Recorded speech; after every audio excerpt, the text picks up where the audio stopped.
Greetings everyone. Exampur के YouTube channel में आप सभी का हार्दिक स्वागत है। आज हम बात करने वाले हैं हवाई के किलोएया वोल्केनो के बारे में, जिसके रिसेंटली इरप्ट होने की खबर आई है। क्या है ये वोल्केनो, वर्ल्ड लेवल पे कितना बड़ा है ये वोल्केनो, साथ ही में कौन कौन से टाइप्स होते हैं, वोल्केनोस फॉर्म कैसे होते हैं, इस सारी चीजों के बारे में आज हम चर्चा करने जा रहे हैं। चलिए शुरू करते हैं। सबसे पहले देख लेते हैं, ये देखिए हवाई का किलोउइया। इसका थोड़ा प्रोनाउंसिएशन डिफरेंट है, थोड़ा अलग नाम है ये, क्योंकि हवाईयन लैंग्वेज में बेसिकली जो यूएस की स्टेट है, बताऊंगा कहां पर आती है। तो हवाई का किलोउइया वोल्केनो इरप्ट होना स्टार्ट हो गया है। चलिए सबसे पहले एक एमसीक्यू देख लेते हैं। वोल्केनिज्म में पैसिफिक रिंग ऑफ फायर एक बहुत ही इंपॉर्टेंट टर्म होता है, उसको भी मैं आपको डिटेल में एक्सप्लेन करूंगा। उसी से रिलेटेड हमारा एमसीक्यू है, which of the following statement regarding the Pacific Ring of Fire are correct. कौन सा कथन सही है पैसिफिक रिंग ऑफ फायर से related. A. The ring of fire is a direct result of plate tectonics, that is the movement and collisions of lithospheric plates. B. It is the most seismically active region of the world, as about 90% of the world's earthquakes occur along the ring of fire. Option number C. The active seismic region of the Indian Himalayas also considered as part of Pacific Ring of Fire. तो और D, both A and B, या A और B है या सी है answer, ये आपको बताना है। चारों में से आप वीडियो के कमेंट में अपना आंसर डाल सकते हैं। चलिए मामला क्या है ये देख लेते हैं, कहानी क्या है। हवाई का ये जो किलोइया वोल्केनो है, इसने इरप्ट करना स्टार्ट किया और इसने जो इसका जो लावा है वो बाहर आने लगा वोल्केनिक नेशनल पार्क से। जो हवाई का वोल्केनोस नेशनल पार्क है, वहां से इसका लावा बाहर आने लगा। साथ ही में ऑफिशियल्स ने एक खबर दी है कि किसी को घबराने की कोई जरूरत नहीं है, अभी कोई डेंजर नहीं है, धीरे धीरे लावा बाहर आ रहा है और किसी को ये जो हवाई के बिग आइलैंड है इससे भागने की जरूरत नहीं है, या इसे रेस्क्यू मिशन कहा जाता है। जनरली हम लोग क्या करते हैं, प्रिवेंटिव मेजर ले लेते हैं। जब भी कोई वोल्केनो इरप्ट होने वाला होता है या जियोलॉजिस्ट को लगता है कि इरप्ट हो सकता है, तो वो पहले से ही आगाह कर देते हैं और काफी सारे लोगों को सेफ जगह पर हम लोग शिफ्ट कर देते हैं। चलिए कहाँ आता है ये किलोइया वोल्केनो। देखिए हवाईयन आइलैंड्स एक ग्रुप ऑफ आइलैंड्स हैं, राइट। सारे आइलैंड हवाई नहीं है, इसमें नेहाऊ, ओहाऊ, मकाऊ सारे आइलैंड्स है इसके अंदर, राइट। और होनोलुलु इसकी कैपिटल सिटी है और सबसे बड़ी सिटी। अगर आपको हवाई जाना है तो आपको होनोलुलु जाना पड़ेगा, फिर बोट्स वगैरह के माध्यम से आप ट्रैवल कर सकते हैं। और ये जो सबसे बड़ा आपको आइलैंड दिख रहा है, ये है आपका हवाई आइलैंड। कौन सा आइलैंड है ये? Hawaii island. जो मेन आइलैंड है हवाई, वो है आपका सबसे बड़ा आइलैंड और यहीं पर लोकेटेड है, आप देख सकते हैं, किलोइया वोल्केनो, और जिसने इरप्ट होना अभी हाल ही में शुरू किया है। खास बात बताता हूं किलोइया वोल्केनो की, ये सबसे जवान अभी रिसेंटली इरप्ट होने वाला, सबसे active, most active in the whole world, पूरे विश्व में सबसे ज्यादा बार अगर कोई इरप्ट होता है तो यही ये किलोइया वोल्केनो है, जो हवाईयन आइलैंड पे लोकेटेड है। क्लियर है बात। साथ ही में ये जो सारे चेन ऑफ आइलैंड्स हैं, ये सारे वोल्केनिक ओरिजिन के हैं। सारे हवाई जो आइलैंड्स हैं बेसिकली मिड ओशियनिक वोल्केनोज हैं, यानी ओशन के बीच में बने हुए वोल्केनोज। इसके बारे में ही बताऊंगा कि कैसे एक क्रस्ट, कॉन्टिनेंटल क्रस्ट और ओशियनिक क्रस्ट जब मिलती हैं तब वोल्केनो बनते हैं। क्लियर है बात। ये जो किलोइया वोल्केनो है, इसकी उम्र की अगर अंदाजा लगाया जाए तो 2 लाख साल से भी ज्यादा पुराने हैं। ठीक है, पहले इनिशियली अगर बात करें तो ये मान लीजिए आपकी समुद्र की लेयर है, राइट, और ये समुद्र का आपका सी बेड है। सी बेड पे ये इरप्ट होना शुरू हुआ। 1 लाख साल तक तो लगभग ये ऐसा ही था, पानी के अंदर था। फिर धीरे धीरे जो अपना सरफेस है, सी सरफेस, उसके बाहर ये अभी रिसेंटली 1 लाख साल बाद हमें देखने को मिला है। तो इसकी जो हम लोगों को जब पता चला तो इसका जो सरफेस के बाहर आने की उम्र है वो है 1 लाख साल। क्लियर है बात। चलिए सबसे पहले वोल्केनो को समझने से पहले कि वोल्केनो फॉर्म कैसे होते हैं, हम अर्थ की लेयर्स को समझ लेते हैं कि अर्थ कैसी लेयर्स है। एक इंपॉर्टेंट कॉन्सेप्ट बताऊंगा यहाँ पे, जिसे मैं बोलता हूं द चाय कॉन्सेप्ट। वो क्या है वो भी समझेंगे। देखिए अर्थ की क्रस्ट है, सबसे ऊपर आती है अर्थ की क्रस्ट। 3 लेयर्स होती है मेनली, क्रस्ट, फिर आती है आपकी मेंटल, फिर आती है आपकी कोर। फर्दर इनको डिवाइड किया जाता है कोर को आउटर कोर और इनर कोर में भी, क्योंकि जो आउटर कोर है वो है आपकी लिक्विड और इनर कोर जो है वो आपकी सॉलिड फॉर्म में है। ऑलराइट, तो ये जो आपका लिक्विड पोर्शन है, ये जो मेंटल लगता है ये भी पूरा लिक्विड पोर्शन है, ठीक है, और आउटर कोर का जो पोर्शन है वो भी लिक्विड पोर्शन है। तो यहां से जो लिक्विड पोर्शन है, जब ये अर्थ की जो क्रस्ट होती है, क्रस्ट में कहीं पर मान लीजिए कोई सुराग मिल गया, उसको कोई छेद मिल गया, अगर नहीं मिला तो नीचे इतने एक्सप्लोजन हो रहे हैं कि कहीं से ओपनिंग के जरिए वो बाहर आ गया, तो बाहर आने के बाद वो लावा जमा होता जाएगा धीरे धीरे और एक वोल्केनो का रूप ले लेगा। आप इस फिगर में देख सकते हैं कि यहां से ओपनिंग मिली और ये जो चीज है, जो पाइप है जहां से बाहर आ रहा है, इसे कहते हैं हम लोग वेंट। इनिशियली ये ऐसा नहीं होता, इसकी स्टेज होती है सिंपल एक छोटा सा वोल्केनो होता है इतना सा, राइट, जो जनरली फिशर वोल्केनो कहा जाता है कि एक फिशर था, वहां से वोल्केनो बनना शुरू हो गया। पर ये ओवर द टाइम जब ये लावा बाहर आता है, धीरे धीरे ये अपने आसपास जमता जाता है। जैसे अंदर तो गर्म है जमीन के अंदर, पर बाहर आते ही ठंडा होगा, ठंडा होके जम जाएगा और पत्थर का रूप ले लेगा। और जब ये पत्थर का रूप ले लेता है, धीरे धीरे ओवर द टाइम ये अलग अलग लेयर्स इसकी बनती जाती हैं और एक पहाड़ के रूप में हमें ये वोल्केनो दिखता है। क्लियर है बात? चाय कॉन्सेप्ट इसलिए कहा है मैंने, समझिएगा बात को। चाय कॉन्सेप्ट ऐसे कि जब आप चाय उबालते हैं तो आपने चाय में देखा होगा ऊपर मलाई की एक लेयर जम जाती है। जब मलाई की लेयर जम जाती है तो आप देखना थोड़े टाइम और उबालेंगे तो आप उसमें दरारें आने लगती हैं, ऐसी ऐसी दरारें आ जाती है मलाई में। और जब वो दरारें आ जाती हैं, तब चाय को और तेज तेज गैस पे जब उबालेंगे तो देखना जो उसका उबाल है नीचे का वो ऊपर आने लगता है, मलाई धीरे धीरे यहाँ से साइड में अंदर जाने लगती है। इसी को कहते हैं सबडक्शन ऑफ ओशनिक प्लेट। इसके बारे में भी मैं आपको बताने जा रहा हूं। समझ आया बात कि कैसे वोल्केनो ऊपर आता है, राइट? देखिए, ये है आपकी ओशियनिक क्रस्ट और ये है आपकी कॉन्टिनेंटल क्रस्ट, राइट? जब ओशियनिक क्रस्ट, क्योंकि ओशियनिक क्रस्ट जनरली डेंसर होती हैं, तो ये सबडक्ट होती है नीचे कॉन्टिनेंटल क्रस्ट की, यानी कॉन्टिनेंटल क्रस्ट ऊपर है और उसके नीचे ओशियनिक क्रस्ट अपने आप को दबाई जा रही है धीरे धीरे ओवर द टाइम।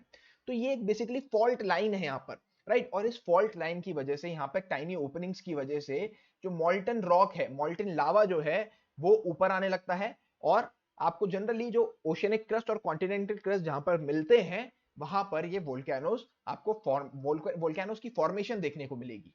क्लियर है बात? चलिए, कितने प्रकार के वोल्केनो होते हैं ये समझ लेते हैं।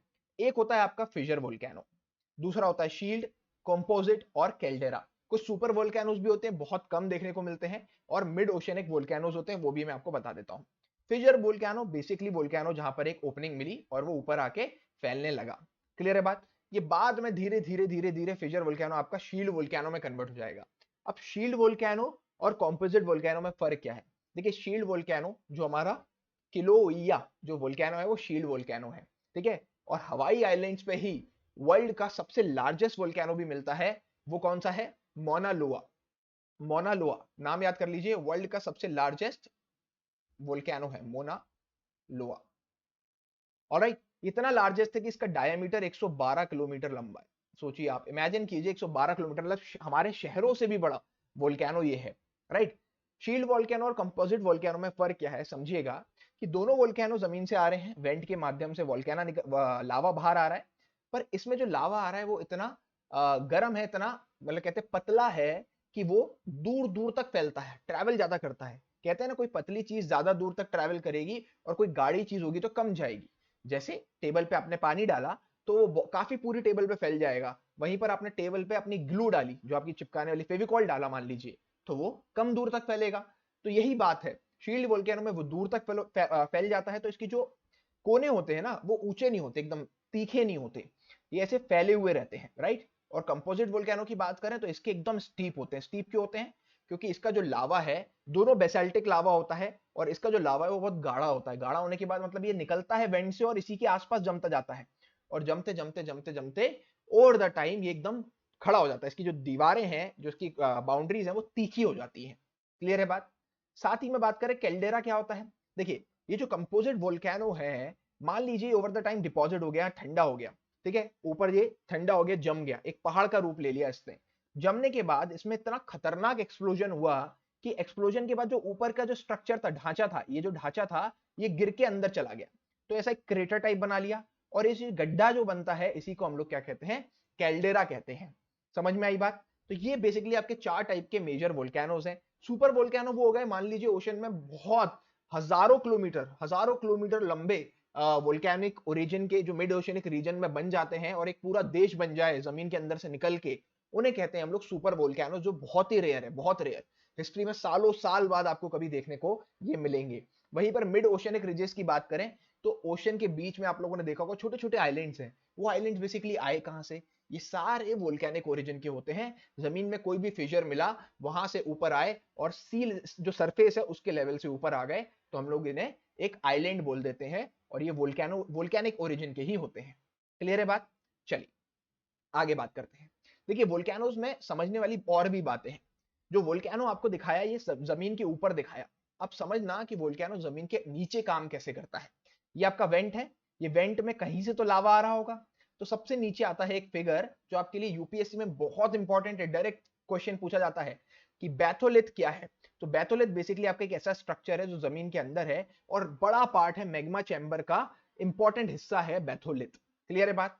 इसी में जो छोटे छोटे ऐसे हिस्से बने होते हैं इन्हें कहते हैं हम लोग स्टॉक, जहां पर मैग्मा अपना बना हुआ है। और ये जो बैथोलिथ है इसी में से लीकेजेस होते हैं, जमीन में जहां पर भी सुराग मिलते हैं वहां पर ये मैग्मा ऊपर जाने लगता है। जब ये मैग्मा जमीन के ऊपर आ जाता है तो हम इसे वोल्केनो कहते हैं, पर जमीन के अंदर रह जाता है तो उसको अलग अलग नाम दिए गए हैं। मान लीजिए जमीन के अंदर रह के इस टाइप का शेप ले लेता है, आप देख सकते हैं फिगर को, तो इसे बोलेंगे लैकोलिथ। क्लियर है बात। और ये ऊपर आके धीरे से फैलने लगे तो ये सिंपल लावा फ्लो है, पर जमीन के अंदर जो ऐसी स्ट्रेट लावा की लाइंस बनती हैं इन्हें हम लोग कहते हैं डाइक्स। क्या कहते हैं? डाइक्स। राइट। खड़ी खड़ी जो ऐसे रह जाती हैं, जब मान लीजिए आप जमीन खोदते हैं तो ये जो लावा के माउंटेन बन गए हैं ये यहाँ पर सॉलिडिफाई हो गया है, जम गया है, तो आपको ऐसे डाइक्स देखने को मिलेंगे। आप गूगल करके भी देख सकते हैं डाइक्स और सिल्स दिखते कैसे हैं। जब जमीन खुदती है या खोदा जाए, अगर खुदाई नहीं हुई है मान लीजिए, तो over the time wear and tear of होता है। पहाड़ जमीन जो है आपका विंड उसके जो पार्टिकल्स है उसको लेके जाती है और ये डाइक्स और सिल्स बाहर आ जाते हैं। अगर हॉरिजॉन्टली लावा जमा हुआ है तो हम उसको कहेंगे सिल, और वर्टिकली हुआ है तो हम उसे कहेंगे डाइक। ये 3-4 इंपॉर्टेंट टर्म है जो आपको याद रखनी है एग्जाम पॉइंट ऑफ व्यू से। क्लियर है बात।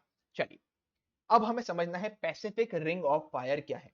पैसिफिक रिंग ऑफ फायर दोस्तों एक रीजन है जहां पर पैसिफिक ओशन और जो कॉन्टिनेंटल क्रस्ट उसके आसपास आती है, एशिया कॉन्टिनेंट की बात करें और आपका नॉर्थ अमेरिका और साउथ अमेरिका कॉन्टिनेंट की बात करें, तो यहां पर आप देख सकते हैं कि हाईएस्ट एक्टिव, वर्ल्ड की सबसे ज्यादा एक्टिव वोल्केनिक रीजन है। मतलब यहां पर सबसे ज्यादा वर्ल्ड के, पूरे विश्व के 50% से अधिक वोल्केनोज आपको यहां दिखेंगे इसी रीजन में। राइट। क्योंकि पैसिफिक प्लेट जो है वो आपकी क्या हो रही है, सबडक्ट हो रही है कॉन्टिनेंटल क्रस्ट के आगे, और ये सबसे एक्टिव रीजन माना जाता है वोल्केनो का, इसलिए पैसिफिक रिंग ऑफ फायर कहा जाता है, क्योंकि यहां पर वोल्केनोज कभी ना कभी इरप्ट होते ही रहते हैं। और इसी पैसिफिक रीजन में आपको देखने को मिलते हैं आपके हवाईयन वोल्केनो, किलोइया वोल्केनो भी आपका यहीं पर स्थित है। क्लियर है बात। याद रहेगी पैसिफिक रिंग ऑफ फायर। इसी से रिलेटेड सवाल का जवाब दे दें हम। राइट। चलिए आगे बात करते हैं। Which of the following options are correct, A, B, C या डी। देखिए तो इसका दोस्तों यहां पर सही जवाब, इसका आंसर यहां पर बनता है option number D, both A and B. देखिए बोथ ए एंड बी क्यों है यहां पर समझिएगा। A option, the ring of fire is a direct result of plate tectonics. It is the movement and collisions of lithospheric plates. मैंने आपको बताया जब प्लेट्स कोलाइड करती हैं, और ये वर्ल्ड का सबसे सीज्मिकली एक्टिव रीजन है। सीज्मिकली एक्टिव रीजन क्यों है? क्योंकि 90% ऑफ द वर्ल्ड के जो अर्थक्वेक्स आपको देखने को मिलेंगे वो इस रिंग ऑफ फायर में ही देखने को मिलेंगे। राइट। और सबसे ज्यादा वोल्केनोज भी इस रिंग ऑफ फायर पे ही स्थित है। तो ऑप्शन ए और बी दोनों यहां पर सही जवाब बनते हैं। सी क्यों गलत है? The active seismic region of Indian Himalayas also considered as part of Pacific Ring of Fire. देखिए मैंने आपको यहाँ पर एक्सप्लेन किया है, पैसिफिक रिंग ऑफ फायर ये वाला रीजन होता है पूरा, और हिमालयाज जो है वो आपके इंडिया में आते हैं इतनी दूर। राइट। तो ये पैसिफिक रिंग ऑफ फायर का पार्ट हिमालयाज नहीं बनते, इसलिए हमारा ऑप्शन बनता है ऑप्शन नंबर डी, हमारा यहाँ पर करेक्ट जवाब है। ऑलराइट दोस्तों, आशा करता हूं आपको ये वीडियो पसंद आया होगा। वीडियो को आप लाइक कर सकते हैं, शेयर कीजिए अपने दोस्तों के साथ, और वोल्केनो से रिलेटेड और भी इंपॉर्टेंट बातें अगर आने वाले फ्यूचर में जब भी कोई इरप्शंस होंगे तो बहुत सारे फैक्ट्स मैं आपके सामने लाता रहूंगा। जय हिंद, जय Bharat. See you guys in the next video.